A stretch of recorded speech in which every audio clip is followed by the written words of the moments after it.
5 prominent sheiks from the West Bank city of Hebron want to pull out of the Palestinian Authority and join the Abraham Accord. That move is sure to be a topic of discussion in President Trump's meeting with Israeli Prime Minister Benjamin Netanyahu at the White House tonight. Chuck Holton reports from Jerusalem. Israeli Prime Minister Benjamin Netanyahu is in Washington this morning for a high-stakes White House meeting with President Donald Trump. The two are expected to discuss a possible hostage and ceasefire deal in Gaza, dealing with Iran's proxies, and expanding the Abraham Accords. During the conversation with President Trump, I will first thank him for his very strong mobilization in favor of Israel. We've never had such a friend in the White House, and our joint mobilization has brought a great victory over our common enemy, Iran. Over the weekend, Israel sent a team to Doha, where negotiators are working to hammer out a 60-day ceasefire and hostage exchange.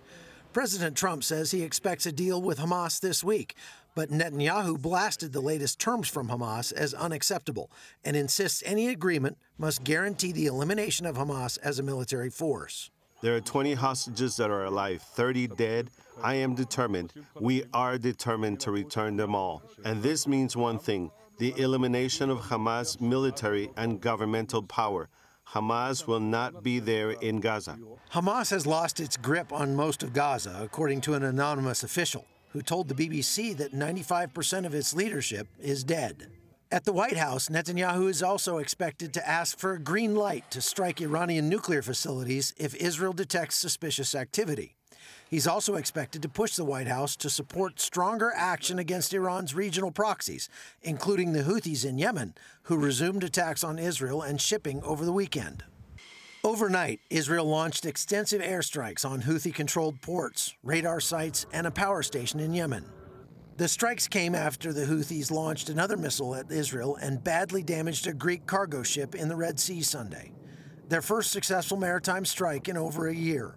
But Netanyahu remains hopeful. There's also a great opportunity to expand the circle of peace far beyond what we could have imagined before. That circle may soon include 5 clan sheikhs from Hebron, who formally asked to break away from the Palestinian Authority and join the Abraham Accords, recognizing Israel as a Jewish state. Meanwhile, in Gaza, 2 American aid workers remain hospitalized after a terrorist attack on the Gaza Humanitarian Foundation.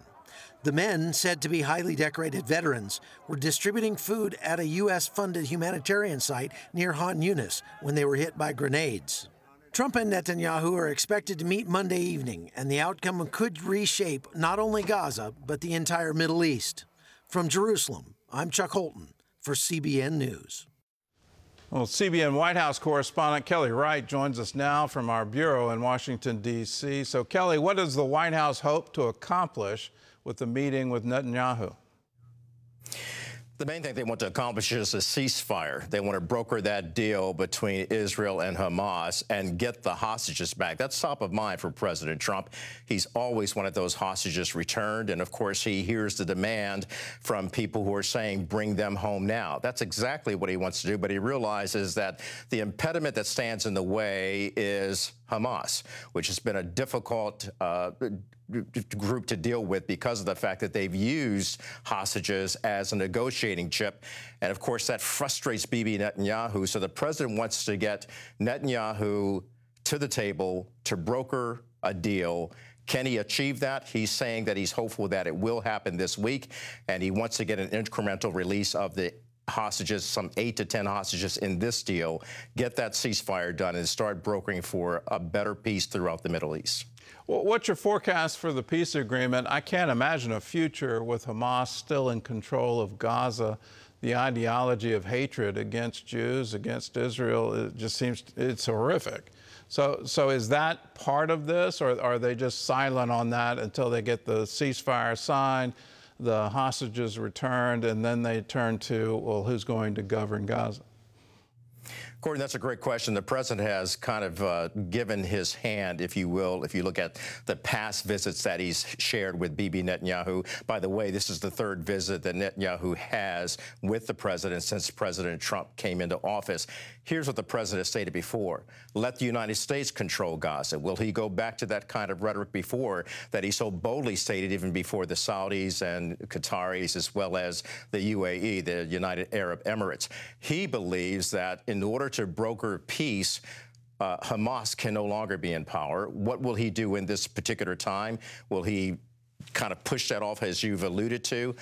It remains to be seen. They're going to meet today, and we'll hear more about that visit and more about that meeting that he'll have when he meets with Bibi Netanyahu. Look, let's be very clear. The president does not want Hamas in control of Gaza. He believes this just would be detrimental to the future of the Palestinians as well as the future of the Middle East.